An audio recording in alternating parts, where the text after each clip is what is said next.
Now will you welcome from London the 2021 UCD Alumni Awardee in Business, Olivia Maguire. Olivia, you're very welcome. Thanks, Pat. It's really nice to be here.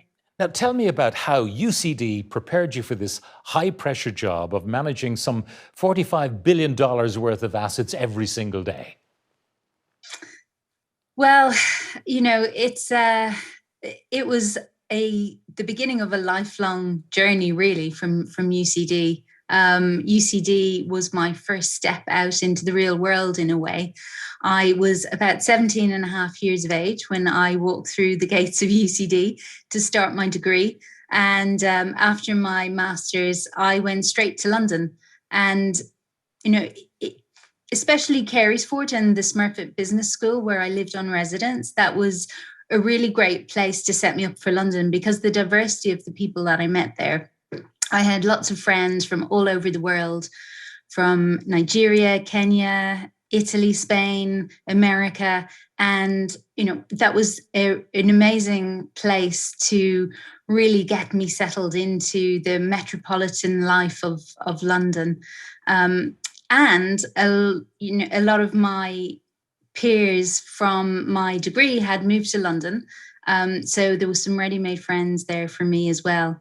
And I guess I did a business degree and I was able to move into a business career. So, a lot of the things that I learned throughout my career and through my master's have really stood to me in terms of being able to think about the work that I do, assess, my day-to-day, think maybe more strategically as well, and to progress to where I am today. So I think it was a really great place to set me up. Now, the characterization of someone who's managing so much money and so many assets would be very hard-boiled, hard-nosed, and that is not how you come across to me. No, hopefully not. I think that there can be a misperception of people who work in finance. My husband doesn't work in finance. He's a musician, and it's quite interesting because he didn't really meet many people in finance before he met me. And he says the same thing. He says everybody you work with is lovely, and we're just there doing a job. We're doing it within asset management. We're doing a job which will hopefully set up real life people, such as everybody listening in the room today, to have the best pension and the best future ahead of them. So we are there to do a role for real people, and that we take very much to heart, and to also try and give back. I do a lot of work with charities, some of which I'm put in touch with through my work, but also independently as well. And,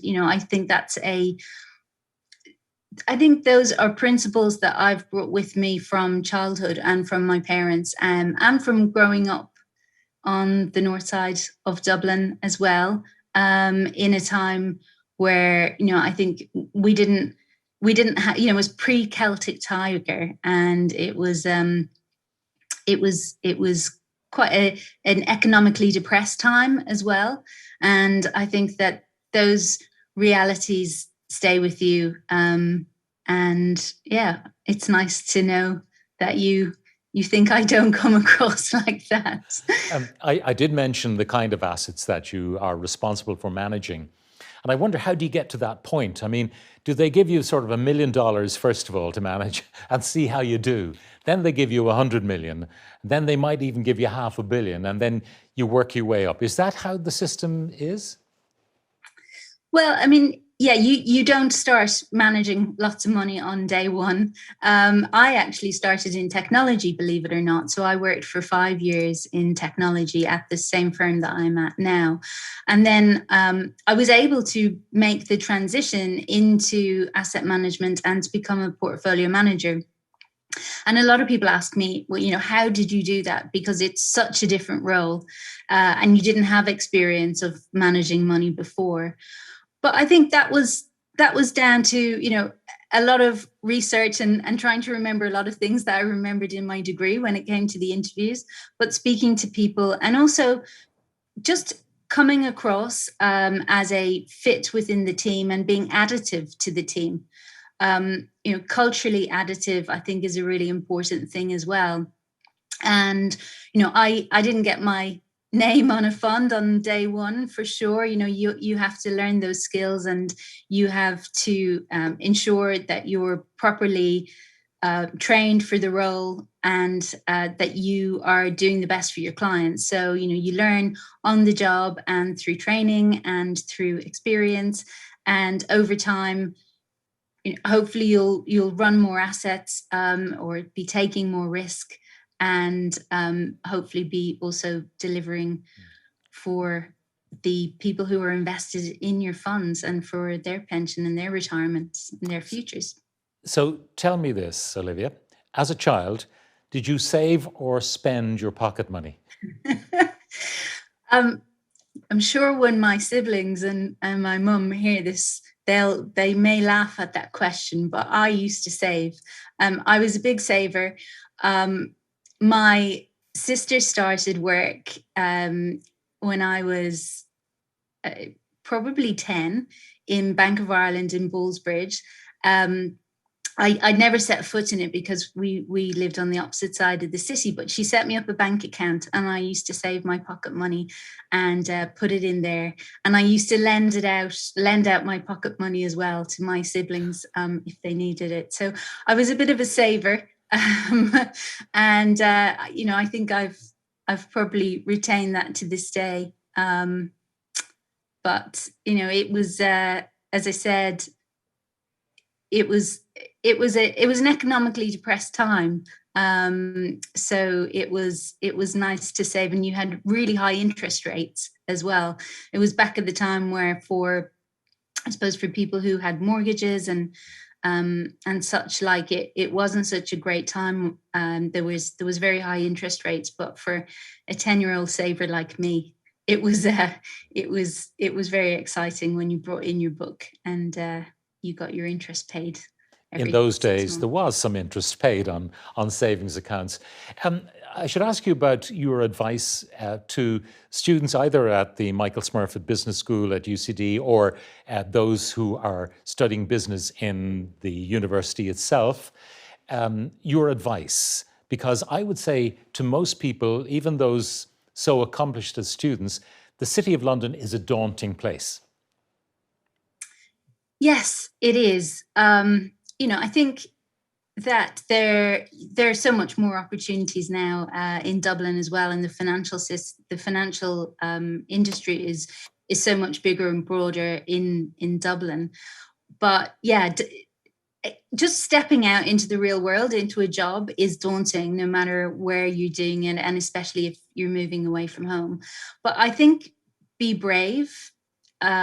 Nothing's forever if it doesn't need to be. I told my mum when I was leaving for London it was going to be 2 years, and here I am a couple of decades later.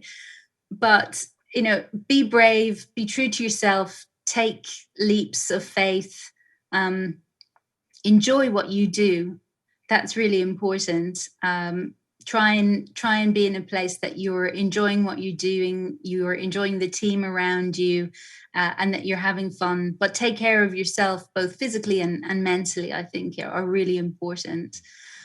But, when you're starting your career, when you're in university, it is a time to get to know yourself, to have fun and to spread your wings and get some of those great experiences underneath your belt, meeting lots of different people, learning from them, learning from their cultures, learning from their experiences.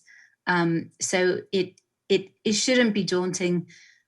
Try and make connections in the city before you go. That's really important to have some people to meet up with and to be a support system. And if you do join on a graduate scheme like I did, you may have that already made for you anyway as you start your new jobs. So finally, what does this Alumni Award mean to you? It's so It's such a big honor to be awarded this in 2021.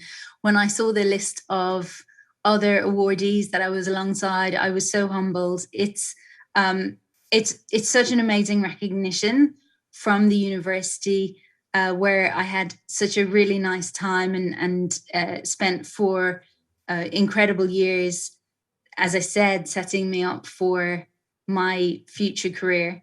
And